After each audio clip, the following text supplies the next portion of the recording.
स्वामी समर्थ बखर अनुभव क्रमांक 101. भगवंत अप्पा सुतार. अक्कलकोटचा भगवंत अप्पा सुतार हा महाराजांचा भक्त होता. श्री समर्थ कधी कधी त्याच्या घरी जात असत व 2-2 दिवस राहत असत. सुताराने आपल्या शेतात नवीन विहीर बांधली.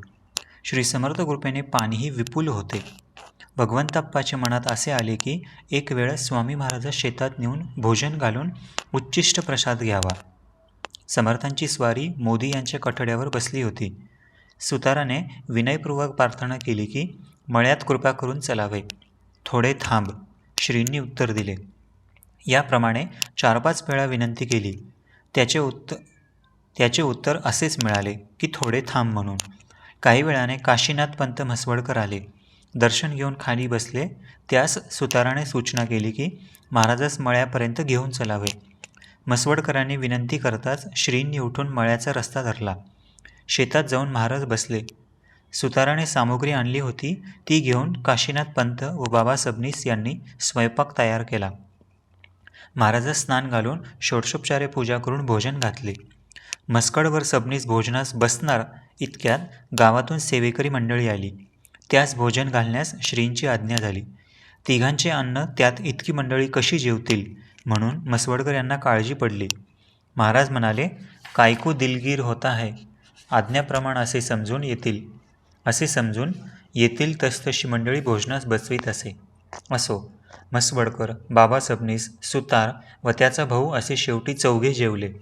4 पानांच्या सामुग्रीत एकंदर 50 असामी जेवले. अन्नाची उणीव मुळीच पडली नाही. सायंकाळी 4 वाजण्याच्या सुमारास हुरडा भाजण्यास मंडळींनी आगटी पेटवली. ते पाहून महाराज आगटीजवळ आले. जवळच एक पाण्याची घागर भरली होती. त्यातील पाणी तांब्यात ओतून घेऊन चूळ भरून महाराज पेटलेल्या विस्तवावर टाकीत. पाणी विस्तवावर पडल्याबरोबर होमकुंडात तुपाची आहुती पडला असता जसा अग्नी जास्त भडकतो त्याप्रमाणेच चुळीच्या पानाने अग्नीच्या ज्वाला जास्त भडकू लागल्या. तोंडाने इंद्राय स्वाहा, वरुणाय स्वाहा असे ते म्हणत असो. घागर संपेपर्यंत महाराजांचा खेळ चाललाच होता. हे पाहून सर्वांस आश्चर्य वाटले. या ठिकाणी गीतेतील श्लोक आठवतो. ब्रह्मर्पणं ब्रह्मवीर भाईराग्नो ब्राह्मणं हुतं ब्रह्मैव चैव गंतव्यं ब्रह्मकर्म समाधिनः. याप्रमाणे ते जे काही कर्म करीत ते सर्व स्वस्वरूप होते असे सर्व म्हणाले. श्री स्वामी समर्थ. जय जय स्वामी समर्थ. अनुभव क्रमांक 102. सोलापूरचा शिंपी. एके दिवशी श्री समर्थ बस्सल गावास गेले. अक्कलकोटपासून हा गाव 6 कोस आहे. ते गावाबाहेर माळावर जाऊन बसले. मागाहून काशीनाथ पंत, गणपतराव वगैरे मंडळी आली. दर्शन घेऊन खाली बसली. तो महाराजांची आज्ञा झाली की गावात जाऊन मी आलो म्हणून नथनीस सांग. पंतांनी आज्ञाप्रमाणे देवीस जाऊन सांगितले. मागाहून भवानीच्या देवळात आपणही गेले. तितक्यात सोलापुराहून एक शिंपी सहकुटुंब श्रींचे दर्शनास आला. शिंपी दर्शन घेऊन जवळ बसला. काय रे, आम्हास जेवण घालीत नाहीस काय? शिंप्याच्या मनातून नैवेद्य करावायचा होताच. शिंप्याने भवानराव देशपांडे व बसलगावचे कुलकर्णी यास ही गोष्ट सांगितली. मंडळीचा अजमास करून शिंप्याने 50 पानांचा स्वयंपाक करविला. त्या दिवशी अमावास्या होती म्हणून सोलापुराकडून बरीच यात्रा आली. स्वयंपाक करून सर्वत्रास जेवण घालावे अशी महाराजांची आज्ञा केली. गणपतराव जोशी यांचे घरी दर्शन असल्याने महाराज सांगतील तर घरी जाऊ असे त्यांच्या मनात आले. इतक्यात अरे लठ्ठ्या, लवकर घरात जा म्हणून महाराजांनी जोशास आज्ञा केली. स्वयंपाक तयार झाल्यावर श्रीस स्नान घालून पूजा करून आरती केली व भोजनास पात्रे वाढली. सर्वत्रास भोजन घालावे म्हणून महाराजांची आज्ञा होती. त्याप्रमाणे पंक्तीवर पंक्ती बसू लागल्या. 50 पानांच्या स्वयंपाकात 500 मंडळी यथेच्छ जेवली. सर्वांचे मागून शिंपी याने मुलाबाळांना सुद्धा प्रसाद घेतला व तो महाराजांसमोर येऊन बसला. त्याला संबंधाची बाधा होती. मंडळीजवळ बसली. संबंध शिंप्याच्या अंगात संचार करून डोलू लागला व मस्ती करू लागला व मोठमोठ्याने ओरडून संन्याशास असले खेळ कशास पाहिजेत असे बोलू व नाचू लागला. बऱ्याच वेळ याप्रमाणे चेष्टा झाल्या. मादरचोद्या, मुसक्या बांधारे याच्या असे महाराज म्हणताच तो हातपाय लुळे होऊन खाली पडला. नंतर महाराजांचे पाया पडून मी अनाथ आहे, मजवर महाराजांनी कृपा करून मजला गती द्यावी अशी प्रार्थना करून वारंवार पाया पडी. हे पाहून समर्थांनी कृपा करून त्यास गती दिली. पुढे तो शिंपी महाराजांचा निरोप घेऊन आपले गावी परत गेला आणि दर पौर्णिमेस अक्कलकोटास समर्थांची वारी तो करीत असे. श्री स्वामी समर्थ. जय जय स्वामी समर्थ. अनुभव क्रमांक 103. जयाजीराव शिंदे. शिंदे सरकार जयाजीराव महाराज अक्कलकोटास श्री स्वामी समर्थांच्या दर्शनास एक वेळ आले. श्री स्वामी समर्थ राजवाड्यात होते. जयाजीराव हे धर्मनिष्ठ, नीतिमान, दयाळू, उदार, भाविक वगैरे असल्याने संत महात्मे, अवतारी पुरुषांची दर्शने ते स्वतः जाऊन घेत. त्यास राजसत्ता, लक्ष्मीचा मद कधीच नव्हता व त्यांना भजनाची इतकी गोडी होती की ते स्वतः काही मंडळीस घेऊन भजन करीत असत. त्यांचा नित्य भजनाचा पाठ होता. शिंदे सरकारबरोबर प्रख्यात गोविंदबुवा नाशिककर स्वामी हेही होते. महाराज वाड्यात असल्याकारणाने दर्शनेच्छू लोकांना दर्शन कसे होईल म्हणून काळजी पडली असून महाराजास बाहेर आणण्याबद्दल खटपटी, मसलती चालल्या होत्या. परंतु 4 दिवसात कोणाचे काहीच चालले नाही. शिंदे सरकारचे शुद्ध अंतकरण ओळखून महाराज प्रातःकाळी उठून राजवाड्यातून बाहेर येऊन वाडाच्या झाडाखाली बसले. हे वर्तमान शिंद्यास कळताच राजभोग टाकून घाईघाईने एकटेच पादचारी घेऊन श्रीफलादी पुढे ठेवून श्रींचे दर्शन घेतले. त्यावेळी जयाजीराव महाराजांनी ज्या ज्या काही मनात शंका आणल्या त्यांची उत्तरे महाराजांनी यथासांग दिली आणि प्रत्यक्ष काही खुणाही दाखविल्या. आजपर्यंत बहुत साधू पाहिले व ऐकले, परंतु असे तेज किंवा भाषण आणि प्रश्नांची उत्तरे मार्मिक अशी देणारी भेटली नाही. तस्मात हे अवतारी आहेत यात संशय व शंका नाही अशी त्यांची मनाची खात्री झाली आणि आपण आल्याचे सार्थक झाले असे महाराजांचे दयाळुत्व, अंतसाक्षीत्व, निस्पृश्यत्व वगैरे पाहून अतिसमाधान पावले आणि म्हणाले, या अपूर्व दर्शनाने मी खरोखरच पुनीत झालो आहे. वा वा, अशी मूर्ती महत् भाग्यवाने पाहिली, धन्य माझे नेत्र. असे म्हणून एक घटका स्तब्ध उभे राहिले. इतक्यात पदरची काही मंडळी आणि गोविंदबुवा हे देखील आले. गोविंदबुवांनी कीर्तन केले. महाराजांनी त्यास बसण्याची संज्ञा केली आणि समर्थ म्हणाले, दंड कोठे आहे? हे ऐकून गोविंद स्वामींनी उत्तर दिले की मनोवाक्याय हे दंड परमहंसाय प्राप्त झाले. म्हणजे बाह्य काष्टदंडाचा त्याग होतो. कोणतीच अपेक्षा राहत नाही. व्यवहार परमार्थ अभेद्य ऐक्य झाला आहे. तथापि विनयपूर्वक प्रार्थना इतकीच आहे की आमचेकडील भिक्षा कृपा करून अवश्य ग्रहण केली पाहिजे. हे ऐकून श्रीमद गुरुदेव पोट धरून हसत हसत व काही रागाने शब्दसंकेत बोलले की तुमच्याकडे संन्याशास घरदार वगैरे परिग्रह असतो की नसतो? नसल्यास भिक्षा कुठे कोणी करावी? बरे आहे ना, मग जा, असे म्हणून उगीच राहिले.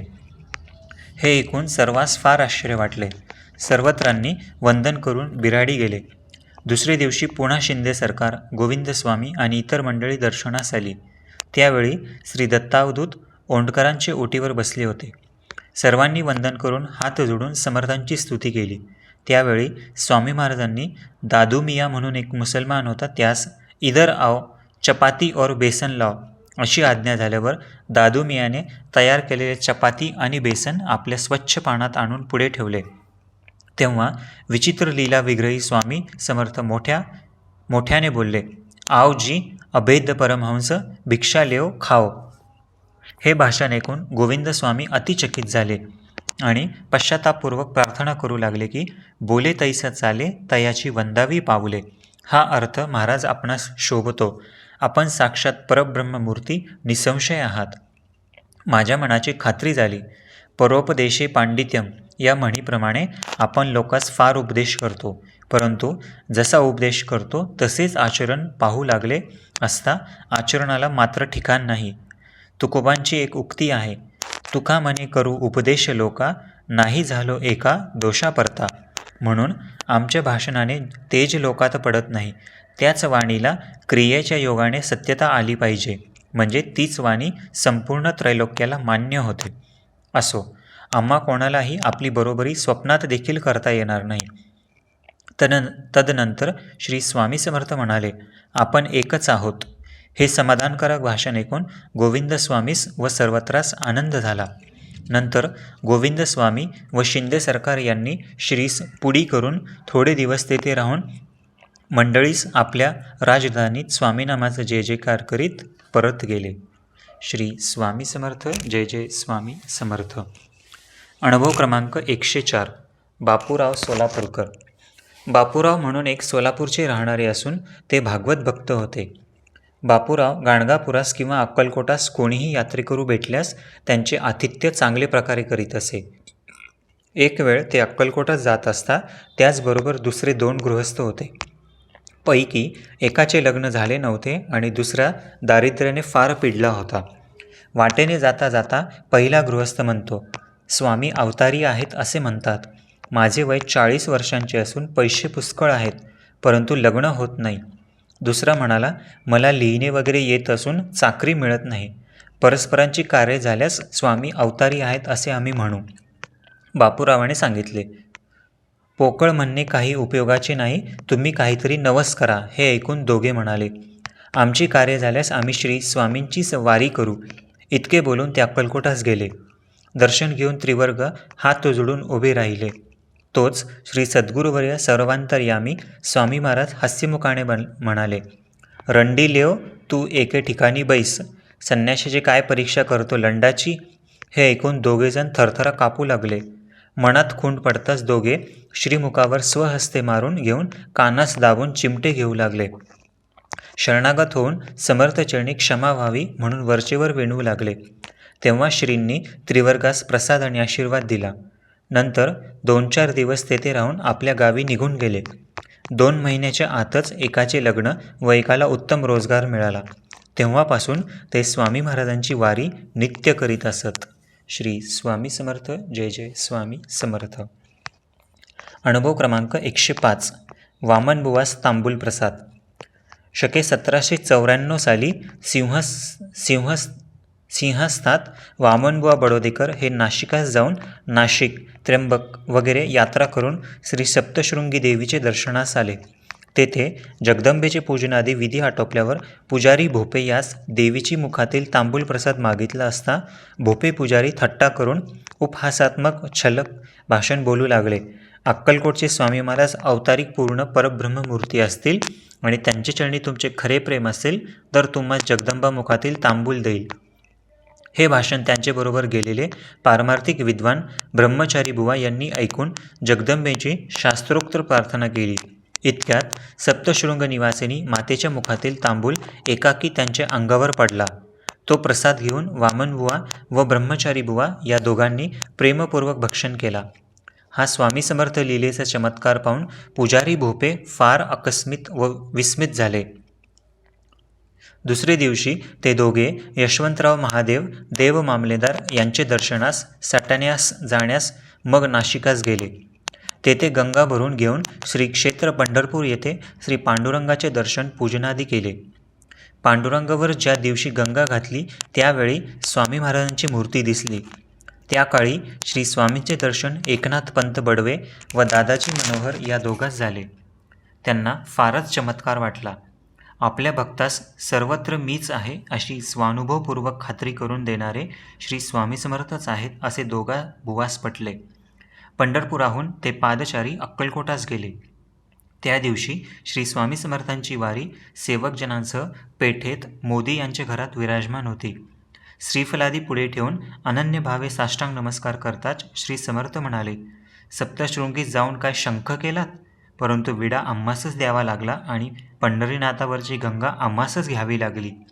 हे अनुभवसिद्ध सर्वान्मित्वाचे आशीर्वचनयुक्त भाषण ऐकून त्या दोघा बुवास प्रेम आवरेना. नेत्रातून आनंदाश्रू घळाघळा वाहू लागले. पुन्हा समर्थ रागाने बोलले, मामलेदाराकडे जाऊन काय लंड मिळाला. हे ऐकून श्रीचरणी त्यांनी क्षमा मागितली.